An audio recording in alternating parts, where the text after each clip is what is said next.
ನಮಸ್ಕಾರ. ಕರ್ನಾಟಕ ಗಿಲ್ಲಿಗೆ ಬಂತು ಸುದೀಪ್ರಿಂದ big offer ಮತ್ತು ಜಿನುಗು ಮಳೆ ಎನ್ನುವಂಥ ಆಲ್ಬಮ್ ಸಾಂಗ್ನಲ್ಲಿ ರೆಡಿಯಾದ ಧನುಷ್ ಮತ್ತು ಸ್ಪಂದನ ಎನ್ನುವಂಥ ವಿಚಾರದ ಬಗ್ಗೆ ನಿಮ್ಮ ಮುಂದೆ ಮಾತಾಡಕ್ಕೆ ಬಂದಿನಿ. ಏನಪ್ಪ ಅಂದ್ರೆ ಇವತ್ತು ಕರ್ನಾಟಕದೊಳಗೆ ಕಿಚ್ಚ ಸುದೀಪ್ ಅವರಾಗಿರಲಿ ಅಥವಾ ಗಿಲ್ಲಿ ಅವರಾಗಿರಲಿ ಈ ಬಿಗ್ ಬಾಸ್ ಸೀಸನ್ 12ರ ಕ್ರೇಜ್ ಇವತ್ತಿಗೂ ಮುಗೀತಾ ಇಲ್ಲ. ಕಿಚ್ಚ ಸುದೀಪ್ ಅವ್ರ ಕ್ರೇಜ್ ಅಂತ ಇವತ್ತಿಗೆ ಭಾಳ ಐತೆ, ಅದು ಬೇರೆ ಪ್ರಶ್ನೆ. ಬಟ್ ಇಲ್ಲಿ ಗಿಲ್ಲಿಗೆ ಕಿಚ್ಚ ಸುದೀಪ್ ಅವ್ರ ಹೊಸ ಸಿನಿಮಾ ಯಾವುದಪ್ಪ ಅಂದ್ರೆ ಬಿಲ್ಲ ರಂಗ ಭಾಷಾ ಎನ್ನುವಂಥ ಹೊಸ ಸಿನಿಮಾ ಇವಾಗ ಅನೂಪ್ ಭಂಡಾವರಿ ಅವರು ನಿರ್ದೇಶನ ಮಾಡೋದ್ರ ಮುಖಾಂತರ ನಿರ್ಮಾಣವನ್ನು ಮಾಡೋದ್ರ ಮುಖಾಂತರ ಹೊಸ ಸಿನಿಮಾಕ್ಕೆ ಅಡಿಗಲನ್ನು ಹಾಕ್ಯಾರ. ಸೊ ಆ ಸಿನಿಮಾದಲ್ಲಿ ಗಿಲ್ಲಿಗೆ ಅವಕಾಶ ಸಿಗುತ್ತಾ ಅಥವಾ ಸಿಗಲ್ವಾ, ಇದು ಅಧಿಕೃತವಾದಂಥ ಘೋಷಣೆ ಇನ್ನೂ ಆಗಿಲ್ಲ. ಸೋಷಿಯಲ್ ಮೀಡಿಯಾಗಳಲ್ಲಿ ಸುದ್ದಿ ಆಗತ್ತಿತ್ತು. ಸೊ ಅದು ಎಷ್ಟು ಸತ್ಯ ಎಷ್ಟು ಸುಳ್ಳು ಅನ್ನುವಂಥದ್ರ ಬಗ್ಗೆ ನಾನು ನಿಮ್ಮ ಮುಂದೆ ಹೇಳಕ್ಕೆ ಬಂದಿನಿ. ಮತ್ತೊಂದು ವಿಷಯ ಏನಪ್ಪ ಅಂದರೆ ಸ್ಪಂದನ ಸೋಮಣ್ಣ ಮತ್ತು ಧನುಷ್ ಗೌಡ ಇವರಿಬ್ಬರಿಗಾಗಲೇ ಬಿಗ್ ಬಾಸ್ ಸೀಸನ್ 12ರ ಇಬ್ಬರು ಸ್ಪರ್ಧಿಗಳು ಕೂಡ ಇವರ ಸ್ಪರ್ಧೆಯಲ್ಲಿ ಗಿಲ್ಲಿ ಗೆದ್ದಿರುವಂತಹ ಫೈನಲಲ್ಲಿ ಗೆದ್ದಿರುವಂಥದ್ದು ಗಿಲ್ಲಿ ನಟ, ನಿಮ್ಗೆಲ್ಲರಿಗೂ ಗೊತ್ತಿರುವಂಥ ವಿಚಾರ. ಸೊ ಈಗ ಧನುಷ್ ಮತ್ತು ಸ್ಪಂದನ ಇವರು ಬಿಗ್ ಬಾಸ್ ಮನೆಯೊಳಗೆ ಒಂದು ಸ್ವಲ್ಪ ಗಿಲ್ಲಿಗೆ ಚೇಷ್ಟೆ ಮಾಡ್ಕೊಂತ ಈ ಸ್ಪಂದನ ಜಾಸ್ತಿ ಜೊತೆಗಿರಲಿಲ್ಲ, ಧನುಷ್ ಕೂಡ ಏನು ಜೊತೆಗಿರಲಿಲ್ಲ. ಕಾವ್ಯ ಸ್ಪಂದನ ಒಳ್ಳೆ ಫ್ರೆಂಡ್ಶಿಪ್ ಕೂಡ ಇತ್ತು ಮತ್ತು ಗಿಲ್ಲಿ ಜೊತೆಗೂ ಕೂಡ ಇವಳಿಗೆ ಕೂಡ ಒಳ್ಳೆ ಫ್ರೆಂಡ್ಶಿಪ್ ಇತ್ತು. ಯಾರಿಗೆ? ಸ್ಪಂದನ ಸೋಮಣ್ಣ. ಸೊ ಈಗ ಸ್ಪಂದನ ಸೋಮಣ್ಣ ಮತ್ತು ಧನುಷ್ ಗೌಡ ಇಬ್ಬರು ಆಲ್ಬಮ್ ಸಾಂಗ್ ಮಾಡ್ತಾ ಇದ್ದಾರೆ. ಯಾವುದಪ್ಪ ಅಂತಾನೆ ಜಿನುಗೋ ಮಳೆ ಅಂತೇಳಿ ಹಾಡಂತ. ಈಗ ಮಳೆಗಾಲ ಇಲ್ಲ, ಬ್ಯಾಸಿಗಾಲ ಐತೆ, ಆದರೂ ಕೂಡ ಅವ್ರು ಏನೋ ಹಾಡು ಮಾಡಕತ್ತಾರಂತ. ಚಿಕ್ಕಮಂಗ್ಳೂರಿನ ಮೂಡಿಗೆರೆ ಸುತ್ತಮುತ್ತಲು ಅಲ್ಲೆಲ್ಲ ಮಡಿಕೇರಿಯಲ್ಲೆಲ್ಲ ಸುತ್ತಮುತ್ತ ಶೂಟಿಂಗ್ ಈಗೇನು ರೆಡಿ ಆಕತ್ತಿ ಬಿಟ್ಟೈತೆ. ಇವರಿಬ್ರು ಫ್ರೆಂಡ್ಶಿಪ್ ಹೊಂಟೈತು ಅಥವಾ ಬೇರೆ ಏನನ್ನ ಕಲಾಚಿತ್ರ ಬೇರೆ ಹೊಂಟೈತೆ ಅನ್ನೋದು ಅರ್ಥ ಆಗೋಲ್ತೆ. ಯಾಕಪ್ಪ ಎಲ್ಲಿ ಹೋದ್ರೆ ಇಬ್ಬರು ಹೋಗ್ತಾರೆ, ಎಲ್ಲಿ ಬಂದ್ರೆ ಇಬ್ಬರ ಬರ್ತಾರೆ. ಮತ್ತು ಈಗ ಹೊಸ ಅದೊಂದು ಸಾಂಗ್ ಮಾಡಕಚ್ಚಾರ, ಅದರೊಳಗೆ ಗಿಲ್ಲಿಗೆ ಗೆಸ್ಟ್ ರೋಲನ್ನು ಕೊಡ್ಬೇಕಂತೇಳಿ ವಿಚಾರ ಮಾಡಕಚ್ಚಾರಂತ. ಗೊತ್ತಿಲ್ಲ ಅದೇನನ್ನ ಆಗ್ತದೆ ಗೊತ್ತಿಲ್ಲ. ಇನ್ನು ಸಿನಿಮಾ ಸೆಟ್ಟರ್ ಐತೆ ಅಂತ ನಾನು ಅಂದ್ಕೊಂಡಿದ್ದೆ. ಬಟ್ ಆಲ್ಬಮ್ ಸಾಂಗ್ ಅಂತ ಇರಲಿ, ಯಾವುದಾರು ಇರಲಿ, ಬಿಗ್ ಬಾಸ್ ಸೀಸನ್ 12ರ ಸ್ಪರ್ಧಿಗಳು ಶುಭವಾಗಿ ಎಲ್ಲದಕ್ಕೂ ಕಾಲಿಡಲಿ. ಅದಾದ ನಂತರ ಇವ್ರಿನ್ನು ಉಳಿಕೆದ್ರೆ ಇವರೆಲ್ಲ ಯಾರಪ್ಪ ಅಂದ್ರೆ ಜಾನ್ವಿ, ಅಶ್ವಿನಿ ಗೌಡ, ಈ ಕಾಕ್ರೋಚ್ ಸುಧೀರ ಇವ್ರು ಏನು ಮಾಡಕಚ್ಚಾರಪ್ಪ ಬರೀ ಗಿಲ್ಲಿ ಬಗ್ಗೆ ನೆಗೆಟಿವ್ ಕಮೆಂಟ್ಸ್ ಹೇಳ್ಕೊಂತ ಇವತ್ತಿಗೂ ಚರ್ಚೆ ಒಳಗೆ ಕಾಂಟ್ರವರ್ಸಿ ಮಾಡ್ಕೊತ ಇದ್ದಾರೆ. ಇವ್ರು ಈಗ ಏನಪ್ಪ ಅಂದ್ರೆ ಜಾನ್ವಿ ಅವರು ಮೊನ್ನೆ ಏನು ಹೇಳಿರಪ್ಪ ಅಂದ್ರೆ ಗಿಲ್ಲಿ ಜಾತಿಯಿಂದ ಗೆದ್ದಾನ, ಅವನಿಗೆ ಸ್ವಲ್ಪ ಕಮ್ಯುನಿಟಿ ಒಂದು ಸ್ವಲ್ಪ ಕೈ ಹಿಡಿತಿ, ಇಲ್ಲಾಂದ್ರೆ ಗೆದ್ದಿತ್ತಿಲ್ಲ, ಇವ್ನು ನಮ್ಮಿಂದನೇ ಫೇಮಸ್ ಆಗಿದ್ದಂತೇಳಿ ಅವರು ಬಿಲ್ಡಪ್ ತೊಗೊಂಡಾರ. ಅವ್ರಿಗೆ ಹೇಳೋದು ಇಷ್ಟೇ, ಗಿಲ್ಲಿಗೆ ಯಾವುದೇ ಜಾತಿ ನೋಡಿ ಯಾರು ಓಟ್ ಹಾಕಿಲ್ಲ, ಕಮ್ಯುನಿಟಿ ನೋಡಿ ಯಾರು ಓಟ್ ಹಾಕಿಲ್ಲ, ರಾಜಕೀಯ ಸಪೋರ್ಟ್ ಕೂಡ ಇದ್ದಿರಲಿಲ್ಲ. ಈಗ ಎಲ್ಲರೂ ಸಪೋರ್ಟ್ ಮಾಡಕಚ್ಚಾರ. ಯಾಕಪ್ಪ ಅಂದ್ರೆ ಅದಕ್ಕೆ ಕ್ರೇಜ್ ಇರೋದ್ರಿಂದ ಎಲ್ಲರೂ ಸಪೋರ್ಟ್ ಮಾಡಕಚ್ಚಾರ ವಚ್ಚಿಗವ ಅಂತ ಹೇಳ್ತಾ. ಮತ್ತು ಈಕೆ ದೊಡವ ಅಶ್ವಿನಿ ಗೌಡ ಈಕಿದು ಏನಪ್ಪ ಅಂದ್ರೆ ನಾನು ಗಿಲ್ಲಿ ಗೆದ್ದ ಮ್ಯಾಗ ಗಿಲ್ಲಿ ತುಂಬ ಬಡವ ಅನ್ನೋ ಗೆಟಪ್ ಹಾಕೊಂಡು ಗೆದ್ದ, ಗಿಲ್ಲಿ ಬಡವ ಅಲ್ಲ, ಅವ್ನು ದೊಡ್ಡ ಸಾಹುಕಾರ, ಅವನು ಬಡವ ಆಗಿತ್ತಪ್ಪ, ಹಿಂಗೆ ಯಾಕೆ ಮಾಡ್ತಿದ್ರೆ ನೀವು ಕಾಮಿಡಿಯನ್ಸಿಗೆ ಯಾಕೆ ಈ ರೀತಿ ಕಪ್ ಕೊಟ್ರಿ, ತಪ್ಪು ಇದೆಯಲ್ಲ ಅಂತೇಳಿ ಆಕೆ ಕೂಡ ವಿಚಾರ ಮಾಡಿದ್ದು, ಹೋರಾಟ ಮಾಡಿಲ್ಲ. ಅದಾದ್ಮೇಲೆ ಈಗ ಕೇಳಕತ್ತಪ್ಪ ನಾನು ಗಿಲ್ಲಿಗೆ ಬಡವ ಅಂತ ಎಲ್ಲಿ ಅಂಜೀನಿ, ನೀವೆಲ್ಲ ಸುಮ್ಮನೆ ತಪ್ಪು ಅಪಪ್ರಚಾರ ಮಾಡಕಚ್ಚಿರಿ ಅಂತೇಳಿ ಆಕೆ ಕೂಡ ಹೇಳಕತ್ತಾಳ. ಈ ಕಾಕ್ರೋಚ್ ಸುಧೀರ್ ಇವ್ರಿಬ್ರಿಗೆ ಸಪೋರ್ಟ್ ಮಾಡ್ಕತ್ತಿ, ಇವ್ರು ಏನಾದ್ರು ಪ್ರಮೋಷನ್ ಮಾಡ್ಬೇಕಾರೆ ಅಲ್ಲಿ ಹೋಗಿ ಒಂದು ಸ್ವಲ್ಪ ಗಿಮಿಕ್ ಮಾಡ್ಕೊಂಡು ಬರ್ತಾನೆ. ಇವರು ಮೂವಾರ್ದು ಹಿಂಗೆ ಆಯ್ತು ಕತೆ. ಇನ್ನು ಈ ಧನುಷ್ ಗೌಡ ಸ್ಪಂದನ ಅವ್ರದ್ದು ಇವ್ರದ್ದು ಒಳ್ಳೆ ಫ್ರೆಂಡ್ಶಿಪ್ ಐತಿ. ಇವ್ರಿಬ್ರದ್ದು ಕತೆ ಏನು ಬದಲಿ ಆಕತೈತೆ, ಏನು ಚಲೋ ಇದಾರೆ ಗೊತ್ತಿಲ್ಲ. ಒಟ್ಟು ಇವರಿಬ್ಬರು ಆಲ್ಬಮ್ ಸಾಂಗ್, ಸಿನಿಮಾ, ಅಲ್ಲಿ ಕಾರ್ಯಕ್ರಮ, ಸಣ್ಣ ಪುಟ್ಟ ಕಾರ್ಯಕ್ರಮ ಮಾಡ್ಕೊಂಡು ಇವ್ರು ಓಡಾಡಕತ್ತಾರೆ.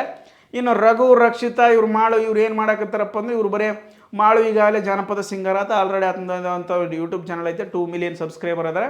ಸೊ ಆತನ ಪಾಡಿಗೆ ಆತ ಸಾಂಗ್ ಮಾಡ್ಕೊತ ಆತ ಕುಂತ್ಕೊಂಡಾನ. ಇನ್ನು ರಘು ಮತ್ತು ರಕ್ಷಿತಾ ಇವ್ರದ್ದು ಕೂಡ ಅಣ್ಣ ತಂಗಿ ಅನ್ನುವಂಥ ಒಂದು ಒಳ್ಳೆ ಬಾಂಧವ್ಯ ಐತೆ. ಈ ಬಾಂಧವ್ಯದಿಂದ ಇವರಿಬ್ಬರು ಕಿಚನ್ ಡಿಪಾರ್ಟ್ಮೆಂಟಲ್ಲಿ ಯೂಟ್ಯೂಬ್ ಚಾನಲ್ ಓಪನ್ ಮಾಡಿಕೊಂಡು ನಾವು ಹಿಂಗೆ ಮಾಡಿದ್ವಿ, ನಾವು ಒಗ್ಗರಣೆ ಹಾಕಿದ್ವಿ, ಇಡ್ಲಿ ಹಾಕಿವಿ, ಸಾಂಬಾರು ಹಾಕಿವಿ, ನಮ್ಮ ಹೋಟ್ಲಿಗೆ ಬರ್ರಿ, ಊಟ ಮಾಡಿರಿ, ಅಲ್ಲಿ ಹೋಗಂಬರ್ರಿ, ಇಲ್ಲಿ ಹೋಗಂಬರ್ರಿ ಅಂತೇಳಿ ಇವ್ರ ಕ್ವಾಟ್ಲೆ ಇವ್ರು ಮಾಡ್ಕೊಂಡು ಕೂತ್ಕೊಂಡಾರೆ. ಬಟ್ ಗಿಲ್ಲಿ ಮಾತ್ರ ಫುಲ್ ಬ್ಯುಸಿ. ಎಲ್ಲಿ ಹೋದ್ರೂ ಕಾರ್ಯಕ್ರಮ, ಎಲ್ಲಿ ಹೋದ್ರೂ ಸಿನಿಮಾ ಪ್ರಚಾರ, ಎಲ್ಲಿ ಹೋದ್ರೂ ಏನು ಅಬಾಬಾಬಾಬಾಬಾಬಾ ತಲೆ ಕೆಟ್ಟು ಹೋಗ್ಬಿಟ್ಟೈತೆ. ಗಿಲ್ಲಿ ಬಗ್ಗೆ ಹೇಳ್ಬೇಕನ್ನೋದು ಹೇಳಿ ನನಗೆ ಸಾಕಾಗೋಯ್ತು ಗಿಲ್ಲಿ ಬಗ್ಗೆ. ಸೊ ಅಷ್ಟು ಕ್ರೇಜು, ಅಷ್ಟು ಉತ್ಸಾಹ, ಅಷ್ಟು ಜೀವನ ಉತ್ಸಾಹದೊಳಗೆ ಅದು ಹೊಂಟು ಬಿಟ್ಟನ. ಕಣ್ಣಿಗೆ ನಿದ್ದಿಲ್ಲ, ಹೊಟ್ಟೆ ಊಟಿಲ್ಲ, ಮನಸ್ಸಿಗೆ ನೆಮ್ಮದಿ. ಎಲ್ಲಿ ಓರ್ ಜರ್ನಿ ಮಾಡ್ಕೊಂತ ಇಡೀ ಕರ್ನಾಟಕದೊಳಗೆ ಸುತ್ತ ಹೊಡೆಯಕ್ಕೆ ಹಚ್ಚಿಬಿಟ್ಟಾನೆ. ಎಲ್ಲ ಕಾರ್ಯಕ್ರಮಕ್ಕೂ ಹಾಜರಿ ಕೊಡಕ್ಕೆ ಹಚ್ಚಿಬಿಟ್ಟಾನೆ. ಶಾಲಾ ವಾರ್ಷಿಕೋತ್ಸವಕ್ಕೂ ಗಿಲ್ಲಿಬೇಕು, ಸೀರಿಯಸ್ ಅಂತೆ ಉದ್ಘಾಟನೆಗೂ ಗಿಲ್ಲಿಬೇಕು, ಸಿನಿಮಾ ಪ್ರಮೋಷನ್ಗೂ ಗಿಲ್ಲಿಬೇಕು, ರಾಜಕಾರಣಿಗಳ ಕನಕೋತ್ಸವಕ್ಕೂ ಗಿಲ್ಲಿಬೇಕು, ಗಲ್ಲಿಗೂ ಇವತ್ತು ಗಿಲ್ಲಿಬೇಕು. ಆ ರೇಂಜ್ಗೆ ಗಿಲ್ಲಿ ಕ್ರೇಜ್ ಹೊಂಟ ಬಿಟ್ಟೈತೆ. ಮುಂದೆ ಏನಾಗತ್ತೈತೆ ಅಂತಕ್ಕಂಥದ್ದು ಯಾರಿಗೂ ಕೂಡ ಗೊತ್ತಾಗವಲ್ತು. ಗಿಲ್ಲಿಗೆ ಗೊತ್ತಿಲ್ಲ ಅದು ಮುಂದೆ ಏನಾಗ್ತೈತೆ ಅಂತೇಳಿ. ಬಟ್ ಸೊ ಇವಾಗ ವಿಚಾರ ಏನಪ್ಪ ಅಂದ್ರೆ ಸುದೀಪ್ ಅವರ ಮುಂದಿನ ಸಿನಿಮಾ ಇದು ಯಾವುದಪ್ಪ, ಬಿಲ್ಲ ರಂಗ ಭಾಷೆ ಎನ್ನುವಂಥ ಹೊಸ ಸಿನಿಮಾ ಸೆಟ್ ಏರಾಕತ್ತೈತಿ. ಆ ಸಿನಿಮಾದಲ್ಲಿ ಗಿಲ್ಲಿಗೆ ಕ್ರೇಜ್ ಇರುವುದರಿಂದ ಅಂತಲ್ಲ, ಸುದೀಪ್ ಅವರು ಮೊದಲೇ ಹೇಳಿದ್ರು ಅವ್ರ ಸಿನಿಮಾದಲ್ಲಿ ಒಂದಷ್ಟು ಆಫರ್ ಕೊಡ್ತೀವಿ. ಯಾಕಂದ್ರೆ ಸುದೀಪ್ ಅವರು ಹೊಸ ಪ್ರತಿಭೆಗಳನ್ನು ಬೆಳೆಸುವಂತಹ ಒಬ್ಬ ಅಪ್ರತಿಮ ನಟ ಮತ್ತು ಅವಕಾಶಗಳನ್ನು ಕೊಡುವಂಥ ವ್ಯಕ್ತಿ. ಸೊ ಹಾಗಾಗಿ ಆತ ನೀವು ಗೆದ್ದಾಗಲೇ ನೋಡಿರ್ಬೋದು, ನೀವು ಗಿಲ್ಲಿ ಗೆದ್ದಾಗ 50 ಲಕ್ಷ ಕೊಟ್ಟಿದ್ದಲ್ಲಿ 10 ಲಕ್ಷ ರೂಪಾಯಿಗಳನ್ನು ಸಪ್ರೇಟಾಗಿ ಕಿಚ್ಚ ಸುದೀಪ್ ಅವರು ಕೊಟ್ಟಿದ್ದರು. ಸೊ ಹಂಗಾಗಿ ಇವತ್ತು ಅವಕಾಶಗಳನ್ನು ಕೊಡುವುದು ಕೂಡ ಏನು ಬಹುದೊಡ್ಡ ಚರ್ಚೆ ಏನಲ್ಲ. ಅವಕಾಶ ಸಿಕ್ಕಿರ್ಬೋದು. ಅನೂಪ್ ಭಂಡಾರವರು ಕೂಡ ಅವ್ರ ಜೊತೆ ಈಗಾಗಲೇ ಮಾತಾಡಿದ್ರಂತೆ. ಅದನ್ನು ಅಧಿಕೃತವಾಗಿ ಘೋಷಣೆ ಮಾಡುವಂಥ ಸಾಧ್ಯತೆ ಇದೆ ಎನ್ನುವಂತಹ ಚರ್ಚೆ ಕೂಡ ಸೋಷಿಯಲ್ ಮೀಡಿಯಾಗಳಲ್ಲಿ ಬರ್ತಾ ಇದೆ. ಆದಷ್ಟು ಬೇಗ ಗಿಲ್ಲಿ ಕೂಡ ಬರಲಿ. ಕಿಚ್ಚ ಸುದೀಪ್ ಅವ್ರ ಜೊತೆಗೆ ನಟನೆ ಮಾಡೋದಪ್ಪ ಅಂತಂದರೆ ಸಾಮಾನ್ಯ ಮಾತಲ್ಲ. ಅದ್ರಾಗ ಕಿಚ್ಚ ಸುದೀಪ್ ಅವರು ಮುಖ್ಯ ಹೀರೋ ಆಗಿರ್ಬೋದು, ಬಟ್ ಅದು ಪ್ರಮುಖ ಪಾತ್ರದಲ್ಲಿ ಗಿಲ್ಲಿಗೆ ಅವಕಾಶವನ್ನು ಕೊಡ್ಬೋದು. ನಮ್ಮ ವಿಚಾರ ಏನಪ್ಪ ಅಂದರೆ, ನೀವು ಸಣ್ಣ ಪುಟ್ಟ ಅವಕಾಶ ಕೊಟ್ಟು ನಿಮ್ಮ ಕ್ರೇಜ್ ನೀವು ಬೆಳೆಸ್ಕೊಂಬೋದು ಹಿಂಗೆ ವಿಚಾರ ಮಾಡಬಾರ್ರಿ. ಅವನನ್ನು ಹೀರೋ ಮಾಡಿರಿ, ಹೀರೋ ಆಗಿ ಮಾಡಿರಿ. ಯಾಕೆ ಹೀರೋ ಆಗಿಲ್ಲ ನನ್ನ ಕಾಮಿಡಿಯನ್ಗಳು? ಶರಣ್ ಅವರು ಹೀರೋ ಆಗ್ಯಾರ, ಕೋಮಲ್ ಅವರು ಹೀರೋ ಆಗ್ಯಾರ. ಆ ರೀತಿಯಾಗಿ ಹೀರೋ ಮಾಡಿ ಆತನ ತೋರಿಸ್ರಿ. ಇಲ್ಲ ಆತನ ಸಿನಿಮಾದಲ್ಲಿ ನಿರ್ದೇಶನ ಮಾಡ್ತಾನೆ, ನೀವು ಹೀರೋಗಳು ಯಾಕೆ ಮಾಡಿರಿ? ಯಾಕಪ್ಪ ಆತ ಸಾಮಾನ್ಯ ರೀತಿಯಲ್ಲಿ ಕತೆ ಬರೆಯಂಗಿಲ್ಲ, ನನಗೆ ಗೊತ್ತದ. ಅದಾದ ನಂತರ ಸಾಮಾನ್ಯ ರೀತಿಯಿಂದ ಡೈಲಾಗ್ ರೈಟಿಂಗ್ ಬರೆಯಂಗಿಲ್ಲ ಗಿಲ್ಲಿ. ಅದ್ಭುತ ಅಲ್ಟಿಮೇಟ್. ನೀವು ನೋಡಿರ್ಬೋದು ಈಗಾಗಲೇ ನಳ್ಳಿ ಮೋಳೆ, POT, ಆಮೇಲೆ ರಾಮಾಚಾರಿ ವಿಡ್ಸ್ ಮಾರ್ಗ್ರೆಟ್, ಅದ್ಭುತ ರೋಡ್ ಸೈಡ್ ರಂಗನಾಥ, ಇವೆಲ್ಲ ಏನು ಯಾವ ಟಿಕ್ ಟಾಕ್ ತೀಟೆ ಅದ್ಭುತವಾದಂಥ ಶಾರ್ಟ್ ಫಿಲಮ್ಗಳನ್ನು ಬರ್ದಾನ.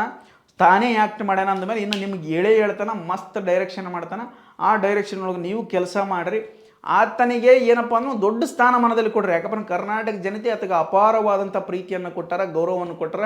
ಕಿಚ್ಚ ಸುದೀಪ್ ಮತ್ತು ಚಲನಚಿತ್ರ ಸ್ಟಾರ್ ದರ್ಶನ್, ರಾಕಿ ಸ್ಟಾರ್ ಯಶ್ ರವರ ಒಂದು ಉತ್ತುಂಗದ ರೀತಿಯಲ್ಲಿ ಆತಗೂ ಕೂಡ ಪ್ರೀತಿ ಅಭಿಮಾನವನ್ನು ಕೊಟ್ಟರೆ. ಅವರಿಗಿಂತ ಒಂದು ಸ್ವಲ್ಪ ಕೆಳಗಿರ್ಬೋದು, ಬಟ್ ಅದೇ ರೀತಿಯಲ್ಲಿ ಪ್ರಾಮಾಣಿಕವಾದಂಥ ಪ್ರೀತಿ, ಗೌರವ, ಆಶೀರ್ವಾದವನ್ನು ಕೊಟ್ಟರೆ. ಸೊ ಆತನನ್ನು ಸಣ್ಣ ಪುಟ್ಟ ಕಾರ್ಯಕ್ರಮಗಳಲ್ಲಿ ಕರೆದು ಸಣ್ಣ ಪುಟ್ಟ ಕಾರ್ಯಕ್ರಮ ಲೀಡ್ ರೋಲ್ಗಳನ್ನು ಕೊಟ್ಟು ಮಾಡೋದು ಬೇಡ, ದೊಡ್ಡ ರೋಲ್ಗಳನ್ನು ಕೊಡ್ರಿ. ಆ ಪ್ರತಿಭೆ ಬೆಳಿಬೇಕು. ಅವನಲ್ಲಿ ನಿಜವಾದಂಥ ಪ್ರತಿಭೆ ಐತೆ. ಹಾಗಾಗಿ ಕರ್ನಾಟಕ ಜನತೆ ನಿಮ್ಮ ಪರವಾಗಿ ನಿಮ್ಮಲ್ಲಿ ನಮ್ಮ ಕೋರಿಕೆ ಏನಪ್ಪ ಅಂತಂದರೆ, ಆತನಿಗೆ ದೊಡ್ಡ ಅವಕಾಶ ಕೊಡ್ರಿ, ಸಣ್ಣ ಪುಟ್ಟ ಅವಕಾಶಗಳನ್ನು ಕೊಡಬಾರ್ರಿ. ಇರಲಿ, ಕಿಚ್ಚ ಸುದೀಪ್ ಅವರು ಬಿಗ್ ಬಾಸ್ ನಡೆಸ್ತಾರೆ. ಅವರು ಕೂಡ ಒಳ್ಳೆ ವ್ಯಕ್ತಿ, ಅದ್ಭುತ ನಟ. ಅವರ ನಟನೆಯಿಂದಲೇ ಹಲವಾರು ಭಾಷೆಗಳ ನಮ್ಮ ಕನ್ನಡ ಚಿತ್ರಗಳು ಹೋಗ್ಯಾವ. ಸೊ ಆದ್ದರಿಂದ ಅವರು ಸಿನಿಮಾದಲ್ಲಿ ನಟನೆ ಮಾಡಲಿ. ಬಟ್ ಇನ್ನೊಂದು ಸಾರಿ ಈ ರೀತಿ ಅವಕಾಶಗಳನ್ನು ಕೊಡೋದಕ್ಕಿಂತ ಆತನಿಗೋಸ್ಕರನೇ ಒಂದು ದೊಡ್ಡ ಸಿನಿಮಾವನ್ನು ಮಾಡಿರಿ ಅನೂಪ್ ಭಂಡಾರಿ ಅವರು ಅಂತ ಹೇಳ್ತಾ ಈ ವಿಡಿಯೋವನ್ನು ಇಲ್ಲಿಗೆ ಮುಗಿಸ್ತಾ ಇದ್ದೀನಿ. ಯಾಕಪ್ಪ ಅಂದ್ರೆ ಕರ್ನಾಟಕದೊಳಗೆ ಗಿಲ್ಲಿ ಕ್ರೇಜ್ ಇರೋದ್ರಿಂದ ನಮ್ಮ ಕೋರಿಕೆಯನ್ನು ಕೊಟ್ಟಿವಿ ಅಷ್ಟೇ. ಸುದೀಪ್ ಅವ್ರ ಸಿನಿಮಾದಲ್ಲಿ ನಟನೆ ಮಾಡಬಾರ್ದಂತಲ್ಲ, ಆತ ಹೀರೋ ಆಗುವಂಥ ಮೆಟೀರಿಯಲ್, ಹೀರೋ ಆಗುವಂಥ ಪ್ರತಿಭೆ. ಸೊ ಹಾಗಾಗಿ ಆತ ಅವಕಾಶ ಕೊಡ್ರಿ ಅಂತ ಕೇಳ್ಕೊಳ್ತಾ, ಇದರಲ್ಲಿ ಏನಾರು ತಪ್ಪಿತ್ತಪ್ಪ ಸ್ವಲ್ಪ ಹೊಟ್ಟೆಗೆ ಹಾಕಿರಿ, ಏನು ತಿಳಿದಾಗ ಏನಾರ ಮಾತಾಡ್ಬಿಡ್ತೀವಿ, ಹುಚ್ಚು ಮಾತಾಡಿದ್ರೆ ಹೊಟ್ಟೆಗೆ ಹಾಕ್ಯಾರ ಅಂತ ಹೇಳ್ತಾ ಈ ವಿಡಿಯೋನ ಇಲ್ಲಿಗೆ ಮುಗಿಸಕತ್ತೀನಿ. ಧನ್ಯವಾದಗಳು.